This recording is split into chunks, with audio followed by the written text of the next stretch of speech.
Celebramos la solemnidad de la Inmaculada Concepción de la Santísima Virgen María.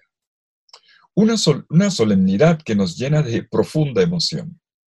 Alabamos a Dios por el don reservado a María.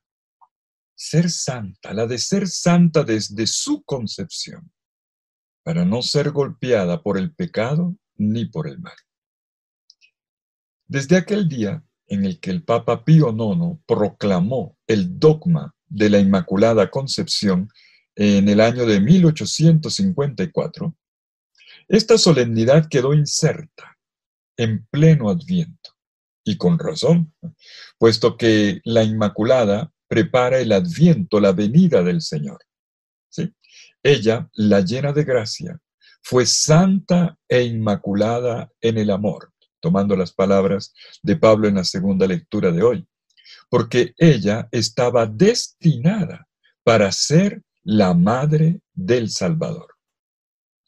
Este misterio, que apunta nuestra mirada hacia la raíz misma de la vida de María, es la clave de lectura de su vida entera y nos ayuda a entender la obra de Jesús, quien vino precisamente a salvarnos del pecado.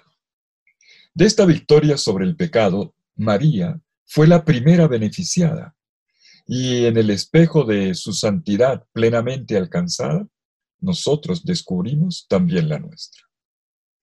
Bueno, para entrar mejor en el misterio, la liturgia nos propone hoy como telón de fondo el texto que se conoce con el nombre del protoevangelio.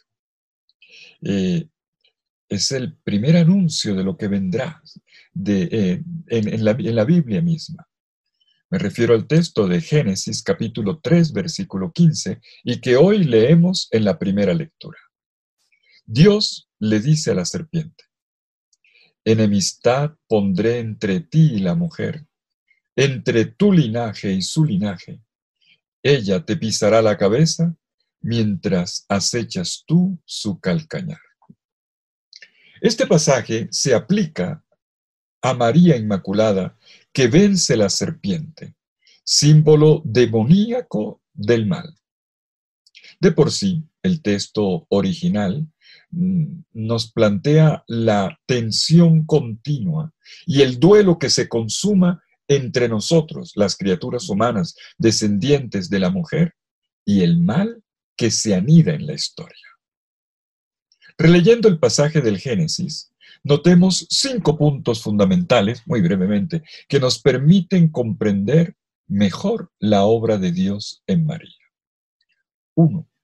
Que el hombre ha sido puesto por Dios como el centro de su obra creadora. 2.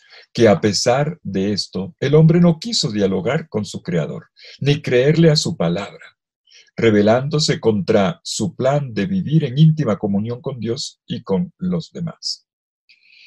3. Que el hombre quiso un futuro distinto e hizo un mal uso de su libertad, de la libertad que Dios le dio. 4. Que por esta razón la historia se convirtió, llamémoslo así, quiero tomar una frase de San Juan Pablo II, la historia se convirtió en un teatro de la lucha tremenda contra las potencias de las tinieblas, una lucha que durará hasta el último día. Y 5, de ahí que la vida en el Señor esté caracterizada por el combate, por el conflicto, por el esfuerzo para conseguir el bien y lograr la unidad interior en Dios. Nuestra vida es un campo de batalla. El libro del Génesis nos lo recuerda, y esto nos lleva hasta el momento histórico en que esto se produce y nos acompaña hasta el día de hoy.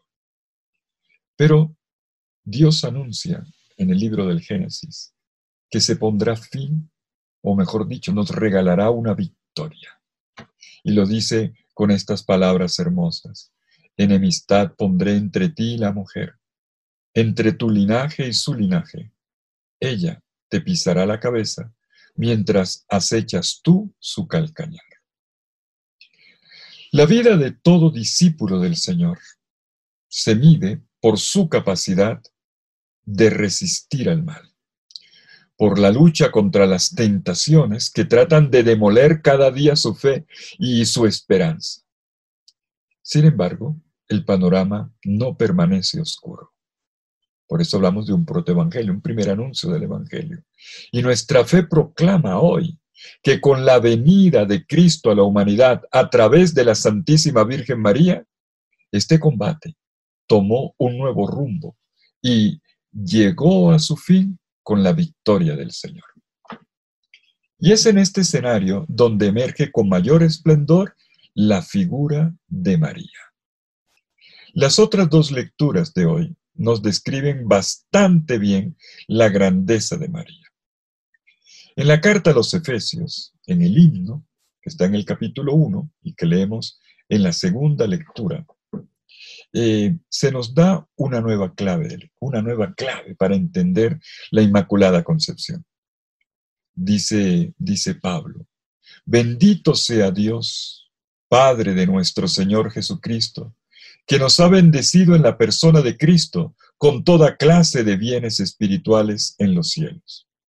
Porque ya antes de crear el mundo, nos eligió en Cristo para que fuésemos santos e irreprochables ante Él por el amor. Bueno, aquí está la expresión: santos e irreprochables, o sea, sin mancha, intachables, mejor dicho, inmaculados. Ahí está la palabra inmaculado. En griego, amomos, se dice, inmaculados. Desde su concepción inmaculada, María alcanzó, como se nos muestra en este texto del capítulo 1 de Efesios, María alcanzó el vértice más alto de la filiación divina, de la semejanza con Dios, como dice el versículo 5 del capítulo 1 de Efesios. Y así comprendemos por qué en ella, antes que en cualquier otra criatura, el Señor fue glorificado. Y porque María es santa e inmaculada en el amor, estoy retomando las palabras del versículo 4, ella es más potente que cualquier experiencia del mal. María es signo de la victoria de Dios sobre el mal, porque vivió libre de la herencia del pecado. Y esto no la aleja de nosotros, sino que más bien nos hace sentirla mucho más cercana. María nos ayuda en la lucha cotidiana contra lo que se contrapone al Evangelio y a la construcción de un mundo que sea reflejo del reino de Dios. Porque para eso, así como ella, también nosotros hemos sido llamados. ¿Y cómo es que María fue hecha santa e inmaculada? La indicación la encontramos en el Evangelio. En el Evangelio. Leemos hoy el relato de la Anunciación que está en el Evangelio de Lucas, capítulo 1, versículos 26 al 38. El ángel Gabriel, el mismo que estaba al pie de la derecha del altar del perfume cuando se le apareció a Zacarías, cambia de lugar. Vuela de la inmensa explanada del templo de Jerusalén hacia una casita cualquiera en Galilea, al norte del país. A una casita humilde, sencilla, probablemente de un solo cuarto, en Nazaret, la casa de María. Y Dios va a hacer una cosa sorprendente. Ya no habla con el sacerdote anciano, sino con una laica, con una joven doncella, además joven. Dios pasa de Jerusalén, la capital, la ciudad de Dios, a una aldea sin importancia, sin historia. Dios pasa de la conversación con un sacerdote a la conversación con una laica, de la conversación con un anciano a anunciarle una buena noticia a una jovencita.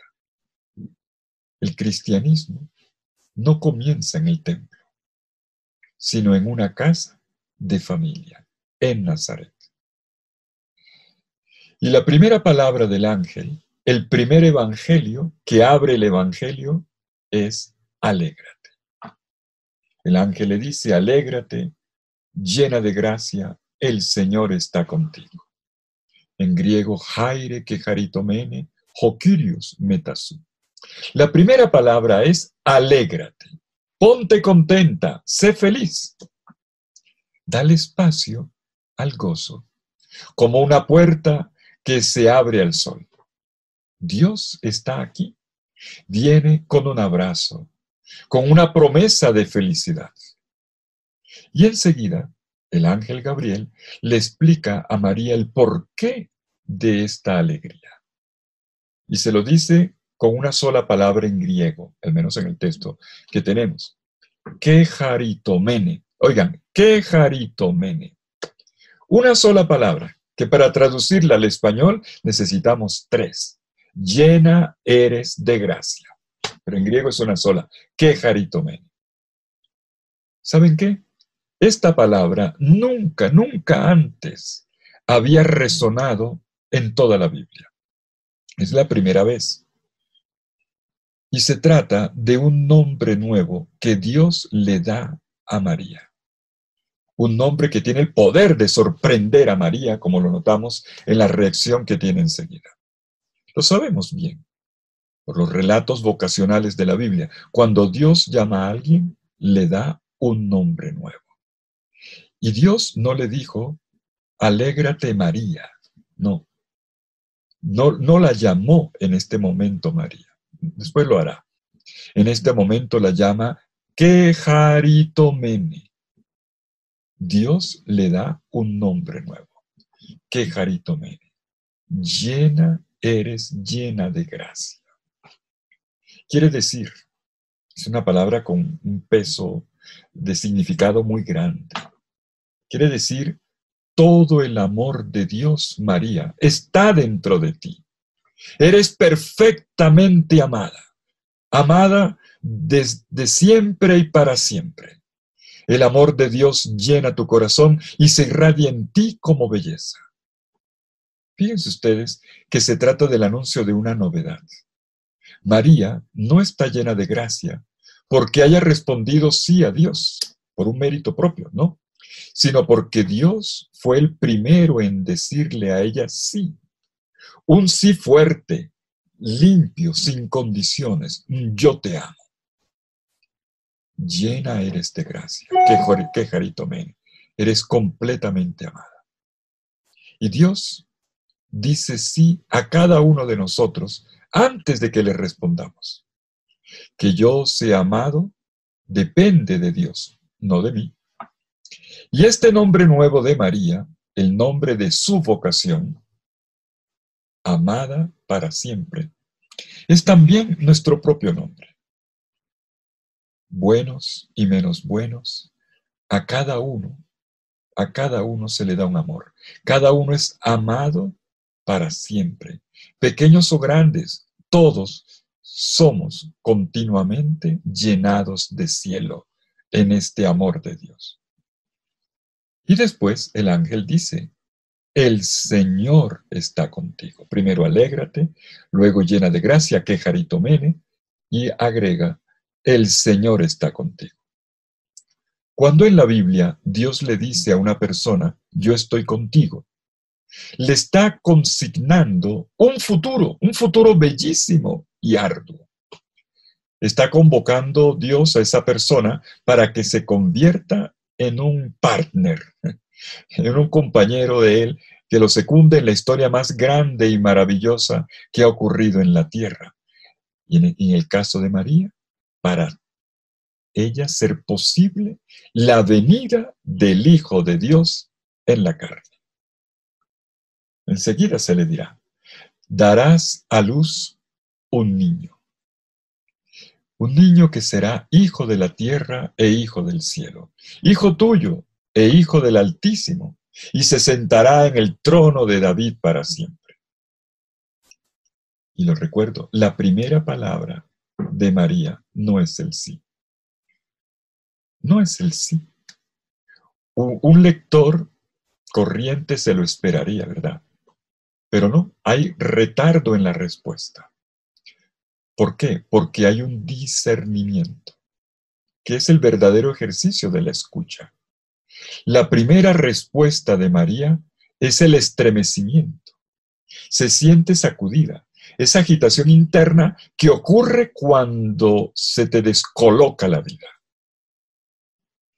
Y entonces María luego va a agregar una pregunta. Primero se estremece y el ángel le va a recordar el punto esencial de sus palabras iniciales, de su saludo, y viene el momento de la anunciación del nacimiento del Salvador, y María pregunta, ¿cómo será esto? Puesto que no conozco varón. Un estremecimiento, luego una pregunta. María, en la flor de la vida, es madura e inteligente. Ella no traga entero de una vez, ¿no? Ella quiere entender por qué camino se colmará la distancia entre ella y las palabras del ángel, que son palabras inéditas, que nunca se habían escuchado en la tierra. Preguntar no es dar señales de falta de fe, ¿saben? Sino exactamente lo contrario, ¿no? La pregunta proviene de la necesidad de crecer en la conciencia de lo que está ocurriendo. Y es lo que pasa con María. Y la respuesta que le da el ángel nos remite a una de las páginas más bellas del libro del Éxodo, en el capítulo 40, versículo 34. Cuando una nube oscura y al mismo tiempo luminosa, miren el texto, al mismo tiempo habitó la tienda del encuentro, la Shekinah. La gloria de Dios descendió y llenó la morada. Y Dios estableció su presencia. Y aquella carpa se llamó de aquí en adelante la tienda del encuentro, la tienda de las citas divinas. El ángel le anuncia a María que ella será ahora la que va a recibir esta venida de la Shekinah. El Espíritu Santo vendrá sobre ti y el poder del Altísimo te cubrirá con su sombra. Pero aquí tenemos otra resonancia amable que proviene del libro de la vida y de los afectos. Es el 6º mes de la pariente Isabel, la anciana y además estéril. Y de repente está embarazada, conocemos la historia. Y María queda envuelta en este torbellino de vida. Cuando se le muestra el signo, mira, tu pariente Isabel, la estéril, ya está en el 6º mes de embarazo, porque para Dios no hay nada imposible. María queda de esta manera envuelta en el torbellino de la vida y ahora sí, ella da el sí. Y María dijo, he aquí la esclava del Señor, hágase en mí según tu palabra. Primero se estremeció, luego preguntó, y ahora María finalmente se abandona, se entrega. He aquí la esclava del Señor, hágase en mí según tu palabra. El término esclava, hay que ponerle cuidado, no quiere decir la doméstica, la mujer de oficios varios. Sierva del rey es la reina, la segunda después del rey. Tu proyecto será el mío. Tu historia será mi historia. Tú eres el Dios de la alianza y yo soy tu aliada. Yo soy la esclava, yo soy la sierva, quiere decir, yo soy la aliada del Señor de las alianzas. Y así como el de María, nuestro he aquí la sierva puede cambiar la historia. Con su sí o con su no al proyecto de Dios, las cosas pueden tomar un rumbo diferente. Y el sí de María introduce una vida, un nacimiento. Estamos ante un sí que introduce nacimientos y alianzas en el calendario de la vida. Es bello volver a escuchar hoy, en esta solemnidad de la Inmaculada Concepción, el nombre de la vocación de María. Volvamos al saludo. Es ahí donde está el centro de lo que nos ocupa en esta solemnidad. El nombre de la vocación de María. Un nombre que viene desde mucho atrás, desde la eternidad, desde el corazón de Dios. ¡Qué Jaritomene! Llena eres de gracia. Así la llama Dios. Inmaculada la llamamos nosotros, pueblo de Dios, pero significa lo mismo. La amada de Dios es enemiga del mal. En la carne de la amada de Dios, desde siempre y para siempre, se inaugura la novedad del Evangelio. Santos porque amados, como dirá Pablo en Romanos 1:7. En esta solemnidad de la Inmaculada, la imagen de María es una proclamación de la buena noticia, del querigma para todo ser humano. El Señor nos dice a través de esta figura de María, toda pura, toda bella, tú eres amado desde siempre y para siempre. Amado misterio de pecado y de belleza.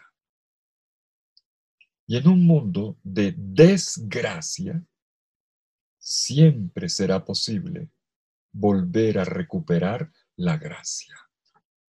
O mejor, es la gracia la que nos encuentra a nosotros, ¿eh? Y entonces podemos decir en un día como hoy, María es la que Jaritomene. María es la llena de gracia, la llena de santidad, la que está llena de la belleza, de la hermosura de Dios, porque fue redimida de una manera sublime desde el primer instante de su concepción, pero también porque ella supo acoger este amor primero, esta gracia en su vida. La hizo crecer dentro de ella, apoyándose en la palabra del Señor, declarándose la esclava del Señor y convirtiéndose de esta manera en la discípula perfecta de Jesús. Y fue así como María permitió que la gracia invadiera la historia del mundo y creara aquella humanidad renovada de la cual ella es el modelo perfecto. Y esta fiesta de raíces santas, mis queridos amigos, es la profecía de nuestro destino. Recordemos la palabra de Pablo en la segunda lectura de hoy, en la carta a los Efesios. Él nos eligió en Cristo antes de la fundación del mundo, para que fuésemos santos e inmaculados ante Él por el amor. Y así, nosotros nos convertimos en alabanza de la gloria de su gracia. Somos lauden glorie, alabanza de la gloria de su gracia. Un don que tan generosamente nos ha concedido en el amado, acentúa Pablo. En este día tan hermoso, ponemos nuestra mirada en María, para entenderla a ella y para entendernos un poquito más a nosotros. Inmaculada no quiere decir que María haya sido preservada de la lucha. Y es preservada del pecado, pero no de la lucha. Ya lo vimos en la primera lectura. Me devuelvo a la lectura de Génesis. Ella luchó contra la serpiente. Ella experimentó la fatiga del creer. Ella pasó por el crecimiento en la fe, en medio de la rutina de lo cotidiano. Ella, en los dolores lacerantes que trae la vida, y también en el dolor al pie de la cruz. Inmaculada no quiere decir sin tentaciones, sin cansancios en el corazón.